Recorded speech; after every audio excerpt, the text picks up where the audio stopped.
Hello, everybody, and welcome to what is it called? Hello, everybody, and welcome to Dropping Give Me 20 with Phil Rizdon. I am Phil Rizdon. Please make sure to like, share, subscribe, all that bullshit. I know it sounds like a form letter every time I say it, but I have to. Okay, I have to. I got to increase this awareness. Everybody wants to see this podcast. Isn't that a sentence? Everybody wants to see this podcast. No, it's a good time. In case you guys haven't noticed, I'm wearing my headphones again. Your boy's phoning it in. Okay. Yeah, I don't know. I got back from Miami and shit like that, and I still haven't really unpacked everything. I unpacked my suitcase and stuff like that. But as far as like recording equipment and all that shit, I just don't. I don't have time to put it back together. I do have time, but I don't want to use the time to do things I should be doing. Does that make sense? I feel like we've all been there. Am I crazy? Yeah. So dealing with a lot of that. I don't know. I've just been feeling kind of down. You know, I really have. I don't know what it is. I think I'm just worried about a lot of stuff, stressed out. I think my cat's sick. I got to take him to the vet. He threw up yesterday, like immediately after eating. He's thrown up twice since I brought him back. I had him at a cat sitter, one of my boys who was, cat sitting him or whatever. And, I brought him back home. The first day when he ate pretty well and everything like that. But then he threw up like a little bit of his food, not much, like only like a few pieces of like the dry food I give him. So I'm like, who knows what that is? Maybe he just got caught in his throat and just hacked it up. Who knows? And then just yesterday, man, like I had made him some wet food, and he eats the whole thing pretty much. And immediately after, I hear it in the back, like, and just lets go a whole bowl full of wet meow mix. Okay, it was the beef and turkey flavor, which I feel like for a cat is probably like decadence. That's like an amazing flavor for them, I would assume. Or who the fuck knows? Maybe like meow mix, is just like dog shit to them. Maybe like meow mix is like Taco Bell, where it's like it's good, but like they know they shouldn't be eating it. They're like, I can do better. I'm not a fancy feast guy. I just don't got the money for the fancy feast or anything like that. But I don't know. I treat him good. I'm just worried about the guy, okay? I'm worried about the kid. He's a young kid. He's out there on his own in New York City. I worry about him. Yeah, I don't know. So I'm worried about that. And then just like, yeah, I don't know. It's just different shits going on in my life that I think I'm kind of, going through and stuff like that. So, I'm dealing with a lot of that. One good thing, though, the creator of Cops died. John Langley. John Langley, the creator of Cops, has passed away. I guess it's not good. I don't want to wish death on anybody. That's actually kind of fucked up. I don't want to wish death on anybody. But yeah, the guy's fucking croaked, man. That's fucking crazy. Remember when we used to all like watch Cops? I was gonna say all loved Cops, but you know what? Fuck it. I will say. Remember when we all loved Cops, the show? God, that show was on for fucking ever. And it was funny. It was funny, but now, because all these other videos, it just makes it so much worse. But then but that's the thing. It's like you thought it was funny at the time. And then you go back and you watch Cops. I don't know if you've ever watched like old episodes of Cops, you watch it and it's just like, oh yeah, like easily any of these altercations could have been George Floyd. You know what I mean? like all these cops were drunk with power. Clearly, all of them were very insecure about whoever they were, stopping at the time. And it didn't matter. Let me be very clear. It didn't matter. It was like a black guy, a white girl. Like it didn't give a shit. Nothing. Like everybody in the show Cops was just like a fucking nerd. Can we be honest about that? Just cops are just nerds, man. They're always portrayed as like the jock. You know what I mean? Or like the jock guy or whatever and stuff like that. And a lot of cops are, trust me. I have some high school friends who become cops, and it's like, yeah, you were like the shitty jock. But also, too, a lot of them were the jock nerd, if that makes sense. A lot of them were the person who played sports, but most of the people who played the sport with them on the team didn't want to hang out with them, you know? So, like, they were always kind of the odd man out, and like now being a cop, that allows them, first off, they never really achieved very much in their life because they had like very like low self-esteem, but they also had the jock thing, so they needed to like be cool, so that they never blossomed creatively or really found who they were as like an identity of a person. You know what I mean? So they have this easy, not easy job, but they find this job where, you all you have to do is do a 6-month course, and all of a sudden you get to rule over everybody, and then they take it. And that becomes who they are as a complete human being. It's crazy. It's crazy. Fucking Cops, man. Yeah, that show is talk about shows that don't age well. Cops is definitely number one, I would say. Oh my God, that'd be a great segment. That'd be a great segment for, no, maybe not segment, because I feel like eventually you'd run out. But that, like, someone should make, like, a show, or, like, I don't know, like a documentary of TV shows that, like, just didn't age well, And, like, not simply because of, like, something, like, super, super simple, like, oh, this person's, like, a racist or something. But it's like, no, like, literally, like, they could not have this. Something like Cops, or even Scrubs, which is a show that I love. I think Scrubs is a great show, but I will say the whole Dr. Cox calling JD different girls' names is something that would not fly. Although I think they could still remake the show and it would be fine.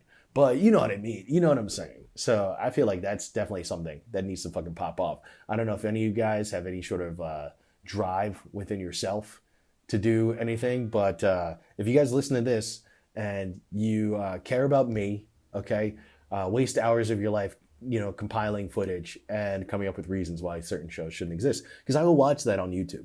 I won't make it because it's not enough about me, but I will watch that, definitely, without a fucking doubt. Come on. What else is happening, in life right now? Crazy. Went on Twitter, saw some guy, some Twitch guy, his daughter basically ran away from home, or like she snuck out and she hasn't been home in like 2 or 3 days or some shit. Heart goes out to that guy. Also, I find it insanely depressing that guys that are doing Twitch are at the age where they can actually have teenage daughters. It's like, what the fuck am I doing? Jesus Christ. I'm like just starting to get into streaming, and these guys are old enough where they can have kids that age. Fuck. I need to get on the ball, something. But yeah, that's a damn shame, man. That's really tough, dude. That's really tough. Like, it really makes, like, stuff like that gives me flashbacks of like how I used to be as a kid. And also makes me realize that I didn't do shit as a kid at all. Like, I used to sneak out and shit, but like sneak out for like 2 days and shit, man. Like, I didn't have the friends for that. Who's that popular? I think it's spent that much time around that many different people and like enough friends where they can, bounce around and be gone for days and days and days at a time. Whose house are you crashing at, lady? I was just the weird kid who, like, if you invited me over, I was just trying to make you watch shows that I watched. We'd smoke weed, and then they're like, hey, you want to go down to the fucking pizza place? There's some girls over here. I'm like, no, dude, fuck you. I'm trying to watch this new episode of Party Down. What's that? Oh, it's a show that's on Stars. Maybe you've heard of it? No, I haven't. That was me. I was too nervous to talk to women, so I just tried to get other guys into short-lived, critically acclaimed television shows so that we could bond. That's where I was at that point, Yeah, man. Yeah, that's fucking crazy. I cannot. Yeah, I can't believe it. She's gone for days. That's what makes me just not want kids. Shit like that. Or like I'm reading in the Twitter accounts and like everybody's literally just like, no, like it's not your fault, but also just know like this is what teenagers do. And I'm like, fuck, I was a teenager. I didn't even know that's what teenagers did. And I was a teenager. This is what teenagers do. Fuck, in that case, I don't want to have one. Or at least I'll have a kid, but I'm killing it once it hits 12, you know? Because who knows? Maybe it matured early. So I'm killing that motherfucker at 12 years old. Okay? That's its max. What's that movie? Where everybody only lives till 30. You know, 80s movie? Can someone help me out? It's 70s movie, actually. It's a fucking dystopian world. Dystopian world.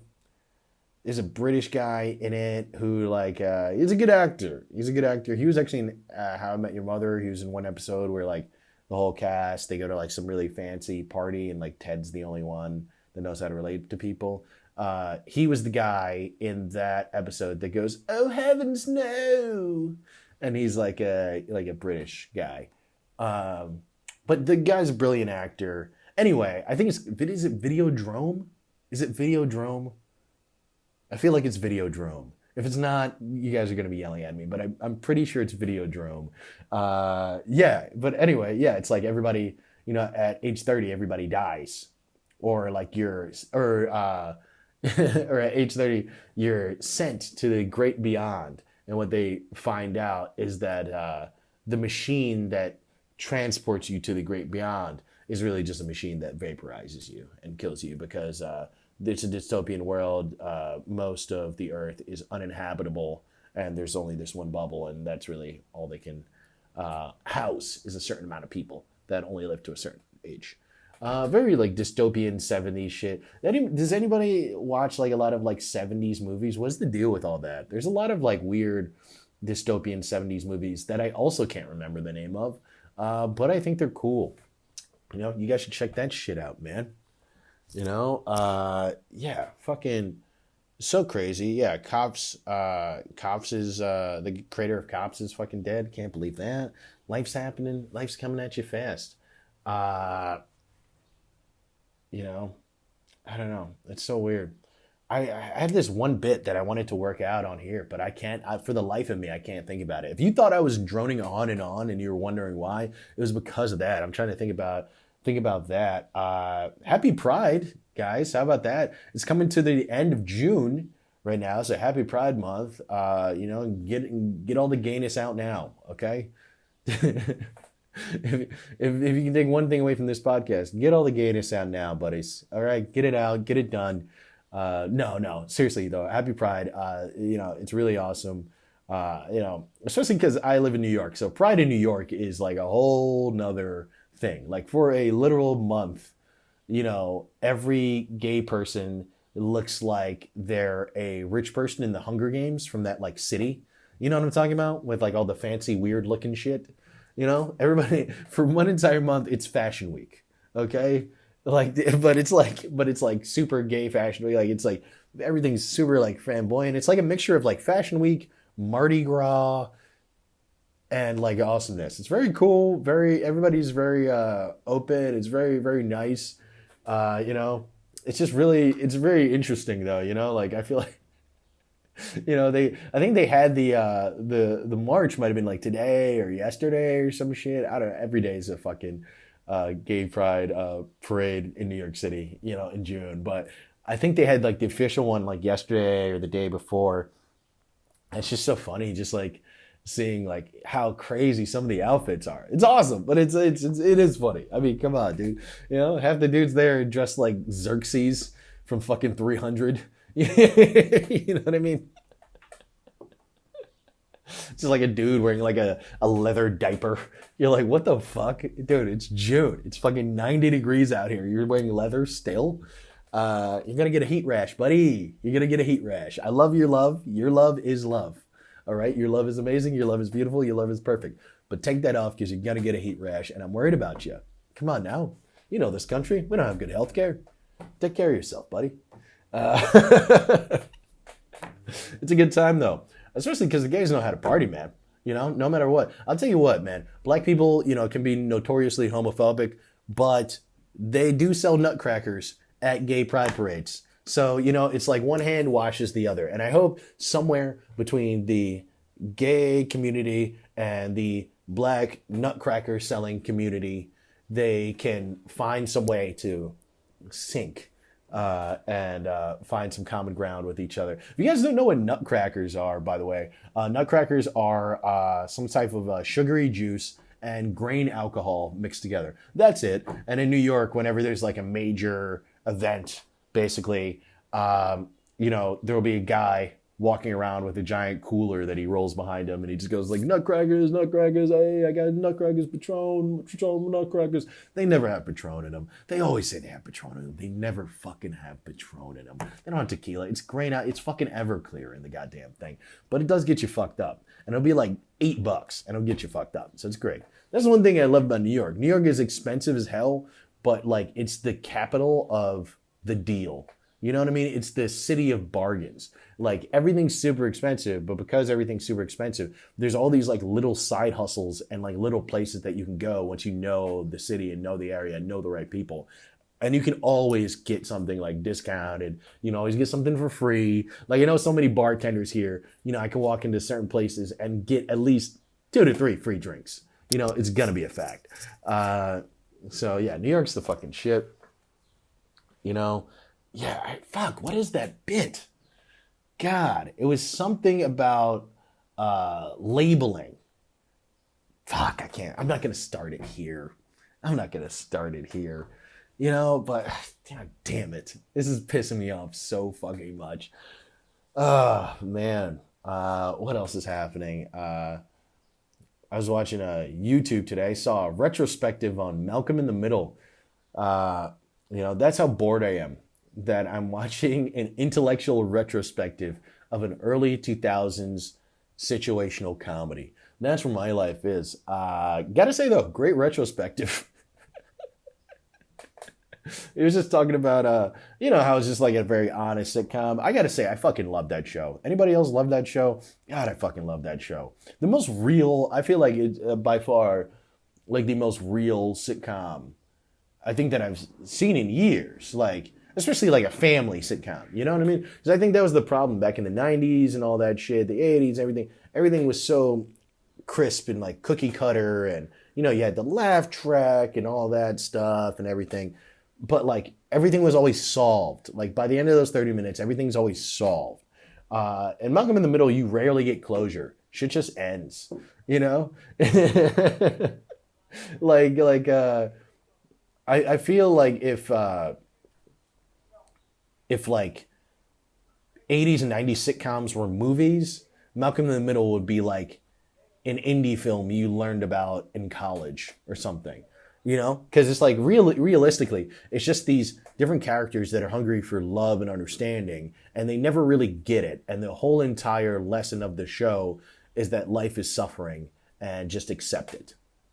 And there's such a profound beauty about that, actually, if you really think about it, if you really sit there and take that in. It's actually kind of amazing and liberating, I tell people think I'm like depressed and weird and like angry when I tell them that life has no meaning. But I tell them, I'm like, no, life has no meaning, and that's the gift. Life has no meaning, so you don't have to attribute like someone else's meaning to your life. You can create your own meaning right here, right now, in this moment, and discover who you are as a human being. I don't know why people take that as such a doom and gloom kind of thing, but here we are. Not everybody has the optimism to start their own podcast. What can I say? You guys are cool listening to me rant. I'm glad that this is going to get 24 views. After advertisements, I'm gonna put $500 into this clip. All right, I'm gonna put $500 in it. See where it goes. It's gonna take my views from 24 to 65, baby.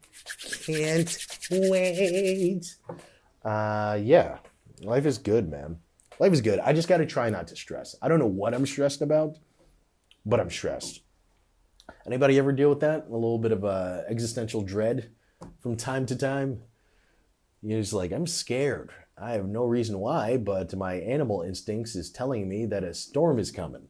I think that's all it is. I think that's all existential dread really is. It's animal instincts and your human rational brain. And it's like you're having an animal instinct of fear, but there is no actual rational reason for the fear you have. There is no hurricane, there is no tsunami, there is no earthquake, but there's just this feeling of overwhelming or being overwhelmed and a fear that comes from being overwhelmed.